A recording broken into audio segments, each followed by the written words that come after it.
Hello mga brothers, welcome dito sa Lafayette College in this very momentous day. December 16, 1925, 100 years ago, dito tayo tinayo sa Lafayette College. Mga brothers, paki-introduce naman ng inyong mga informations. Erwin Hamuralin sa Toyota Chapter Amic from Bico. Shout out bro, salamat. Sis Ludi sa Gaili from Alparo chapter. Shout out mga taga Alparo. Grabe. Panilabaw, Beta Iota Chapter, Bus 1973 from Calgary, Alberta. Grabe, 1973. Bro, nice to meet you. Dr. Mike Hernandez, Alpha P 83 from the Philippines. Alright bro, nice to meet you. Eman Ronquillo from Gamma Iota Chapter. Oh, ito Happy yung anniversary. ito yung mga brad na hindi aatras talaga.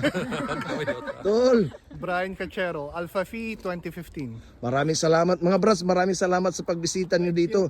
Tol, pwede niyo kami bigyan ng mga inspiration, kami mga brads na mga bago, mga sis na bago. Tol, pakibigay naman ng inspirational message sa amin.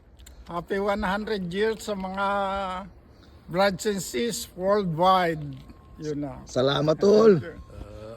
Bro, Brad, still, after 100 years, the principle of leadership, friendship, and service is still within us. Okay? And let's continue with our principles. Okay? And mabuhay ang Alpha Phi Omega. mabuhay. Mabuhay. Brothers, Mabuhay. pwede ba natin masabi na lahat ng mga estudyante kung maaari lamang sumali kayo sa Alpha Phi Omega? Dapat. Dapat. Hindi lang ito para sa actually ito para sa kanila. Okay? Para sa kanila. Betterment, self-betterment. Yes, No, para sa salamat. kanila.